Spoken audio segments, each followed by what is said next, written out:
Hello everyone, আজকের recipe হচ্ছে মাছের টক। এই মাছের টকটা একদম ভিন্ন ধরনের একটি নতুন রেসিপি। মাছ তো আমরা অনেক রকমভাবেই খেয়েছি, কিন্তু এই মাছের টকটা খেলে মনে হবে যে বারে বারে বানাই।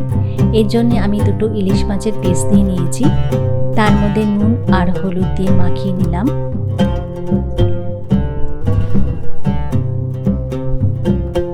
এরপর এটাকে ওভেনে দিয়ে এটাকে আমি ভালো করে ভেজে নেব। এখানে 2.5 চামচ পরিমাণ তেল দিয়ে নিয়েছি। এটা মিডিয়াম ফ্লেমে মাছটাকে আমি এপিট ওপিট করে ভেজে নেব। মাছটা খুব একটা বেশি কড়া করে ভাজবো না।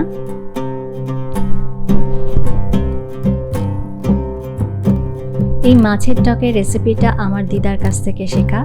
দিদা আমাকে একবার বানিয়ে খাইয়েছিল, তাই তখন একদম মুখে লেগেছিল, তাই আপনাদের সামনে এই রেসিপিটা শেয়ার করলাম। মাছটা ভাজা হয়ে গেছে, এবার এটাকে তুলে ফেলছি।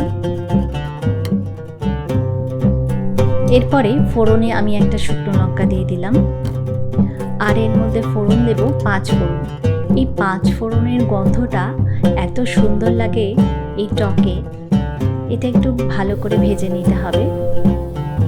যখন একটু ভাজা ভাজা হয়ে আসবে,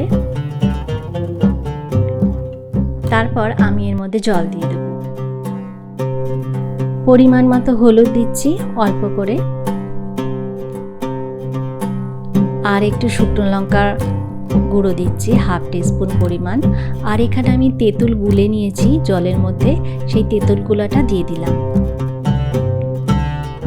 এই তেঁতুল গোলা টকটা এই মাছের মধ্যে, ইলিশ মাছে এত সুন্দর লাগে যে কি বলবো। এরপর আমি পরিমাণ মতো নুন দিয়ে দেব, আর একটু শুকনো খোলায় জিরে ভেজে রেখেছিলাম, সেটাকে গুঁড়ো করে নিয়েছি, 2 চামচ পরিমাণ দিয়ে দিলাম। আর এই টকটাকে ব্যালেন্স করার জন্য সামান্য একটু চিনি নিচ্ছি। যারা চিনি অপছন্দ করেন তারা এটাকে অ্যাভয়েড করতে পারেন। এরপর মাছটাকে দিয়ে দিলাম,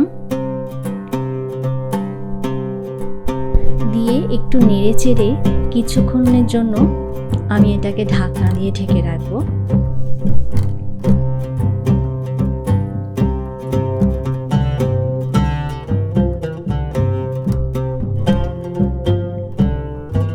দেখুন আমার মাছটা হয়ে গেছে। আপনারা যদি অল্প ঝোল পছন্দ করেন তাহলে ঝোলটা একটু শুকিয়ে নিতে পারেন। উপরে একটু কাঁচা লঙ্কা দিয়ে দিচ্ছি। গরম গরম ভাতে এই ইলিশ মাছের টকটা খেতে একদম অসাধারণ লাগে। রেসিপিটা যদি ভালো লেগে থাকে অবশ্যই লাইক, শেয়ার আর কমেন্ট করে জানাবেন। তাহলে আবারও আমি নতুন নতুন রেসিপি নিয়ে আপনাদের সামনে হাজির হয়ে যাব। আজকের মতো এখানেই বিদায় নিচ্ছি। সবাই ভালো থাকবেন। Tata, bye bye and take care.